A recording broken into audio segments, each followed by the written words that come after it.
কপালে তিলক এবং গলায় মালা পরে স্কুলে আসতে বারণ করার ঘটনাকে কেন্দ্র করে শুক্রবার সকালে উত্তপ্ত হয়ে উঠল মুর্শিদাবাদ রঘুনাথগঞ্জ থানার অন্তর্গত রঘুনাথগঞ্জ উচ্চতর বালিকা বিদ্যালয় চত্বর। এই ঘটনার প্রতিবাদ জানিয়ে শুক্রবার বিদ্যালয়ের সামনে খোল কত্তাল বাজিয়ে বিক্ষোভ দেখালেন ইসকনের কয়েকশো সদস্য।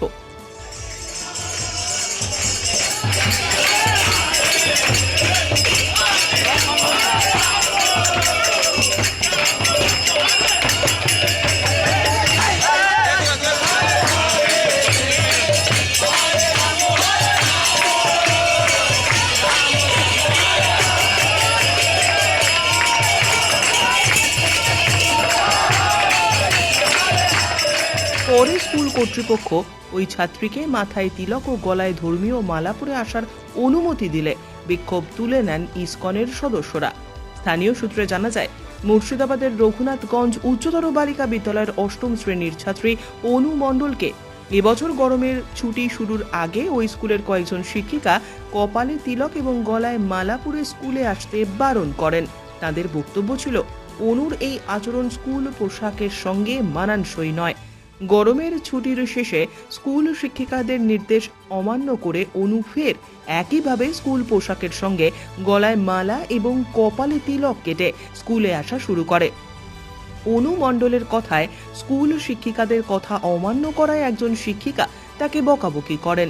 আমি জানাই, তিলক পরে না আসার কথা পরিবারকে জানিয়ে দেওয়া হোক, কিন্তু স্কুলের শিক্ষিকা তা না করে উল্টে ভয় দেখান। এরপর গোটা বিষয়টি বাড়ির লোকেদের জানাই। গরমের ছুটির পরে স্কুল খুলেছে, আমি স্কুলে এসেছি তো ভারসতী নামে এক ম্যাম আমাকে বলেছিল, কেন তিলক করে স্কুলে এসেছিস, তোকে বারণ করেছি তাও কেন এসেছিস। আমার বাবা মা বলেছিল তিলক করে আসতে, তাই আমি এসেছি।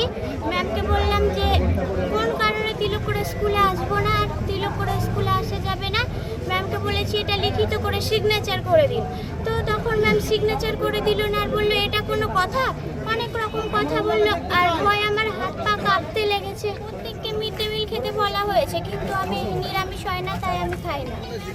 সবাইকে বলেছিল যে মিড ডে মিল তোমাকে বলেছিল, তোমাকে কি বলেছিল মিড ডে মিল খেতেই হবে, মানে সবার মাঝে তো আমিও ছিলাম, আমাকেও তার মাঝে দিয়ে তখন আমি কিছু বলেনি। পরে যদি এর ব্যাপারে কিছু বলে তাহলে আমি বলতাম যে আমার ব্যাপারটা আমি খাবো না। তিলক করে আসতে বারণ করছে কেন? কারণ তাদের জিজ্ঞাসা করেছিলাম ম্যাম কেন করে আসবো না, বলছে চোখে খুব ধরছে, এর মাঝে করে আসিস না। তিলক করে যাচ্ছি তো তাদের চোখে খুব ধরছে নাকি। সূত্রের খবর এই পরেই অনুর পরিবার যে ধর্মে দীক্ষিত তাদের কয়েকজন সদস্যকে গোটা বিষয়টি জানান। তারপর শুক্রবার সকালে ইসকনের সদস্যরা স্কুলের সামনে গিয়ে খোল কত্তাল বাজিয়ে বিক্ষোভ দেখান। গোবিন্দ দাস নামে এক বিক্ষোভকারী বলেন, স্কুল কর্তৃপক্ষের সঙ্গে শান্তিপূর্ণভাবে আলোচনার পর সমস্যা মিটে গিয়েছে। অনু এবার থেকে নিয়মিতভাবে তিলক কেটে ও গলায় মালা পরে স্কুলে যেতে পারবে। হয়েছিল বলতে এই গরমের ছুটির আগে অনু নামে একটা মেয়ে পড়াশোনা করে এখানে, তো তাকে বলেছে যে তিলক মালা পরে যেন না আসে, তো বলেছে না আসে। তারপর তো স্কুল ছুটি হয়ে গেলো, স্কুল ছুটির পর আবার স্কুল খুলেছে, তো আবার তিলকমালা পরে এসছে। তো বলছে তোকে এত বারবার বলেছি তিলকমালা পরে আসবে না, তবু আবার কেন পরে এসছিস, তো শোনেনি। তো আমাকে ফোন করেছিল, করে বললাম ঠিক আছে গার্জেন যাক যে কথা বলুক হেড ম্যাডামের সঙ্গে। যখন কথা বলে তখন বলছে হ্যাঁ তিলক পরে আসবে, কিন্তু দেখা যেন না যায়, এরকম কথা বলেছে। এখন উনি অস্বীকার করছেন যে না আমি এরকম ধরনের কথা বলি না, আমি বলছি তিলক পরে আসবে সেটাই বলেছি। আমি বললাম তো তখন স্যার বললো যে না অসুবিধা নেই, আর কোনো অসুবিধা নেই। তখন বললো না সে তিলকমালা পরে আসবে, আমরা কেউ কিছু বলবো না। এই লাস্ট এই অবধি স্যার নিজের দায়িত্ব নিলেন। ম্যাডাম কি বললেন? ম্যাডাম বললেন না এরকম আর হবে না, এরকম কে বলেছে আমি জানি না, আমি যদি জানতাম আমি না করতাম, কিন্তু এরকম আর হবে না। রঘুনাথগঞ্জ উচ্চতর বালিকা বিদ্যালয়ের প্রধান শিক্ষিকা করবী নন্দী এ প্রসঙ্গে মন্তব্য করেন, ওই ছাত্রী কপালে তিলক কেটে স্কুলে এলে তাঁদের কোনো সমস্যা নেই। সমস্যা নাকি আমি যেটুকু জানলাম যে একজন দিদিমণি নাকি ওকে পরে আসতে বারণ করেছে, এবারে তিলক পরে আসতে। ও তিলক পরে এসেছিল, অনু মণ্ডল বলে একজন ছাত্রী, সে তিলক পরে এসেছে। এবার একজন দিদিমণি বারণ করেছে যে তুই তিলক পরে আসবি না। এবার আমি এত কথা জানিও না, এই নিয়ে এত ব্যাপার জানিও না। আমাকে হঠাৎ আজকে থানা থেকে ফোন করছে, ম্যাডাম কিছু গন্ডগোল হয়েছে নাকি আপনার স্কুলে। আমি বললাম আমার স্কুলে তো কিছু গন্ডগোল হয়নি। তাহলে তো আমি জানতে পারতাম।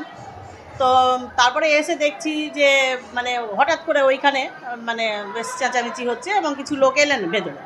ওরা বলছে ম্যাডাম ভাস্বতী পণ্ডিত বলে একজন ম্যাডাম, উনি আমার মেয়েকে তিলক করে আসতে বারণ করেছে, আপনার স্কুলের মানে নিয়মটা কি? আমি বললাম এরকম কোনো নিয়ম নাই যে কেউ নিজের ধর্ম পালন করতে পারবে না, এরকম কোনো নিয়ম নেই, আর এরকম কেউ বারণ করেছে বলে আমার মনেও হয়। ব্যুরো রিপোর্ট, উত্তরের প্রহরী।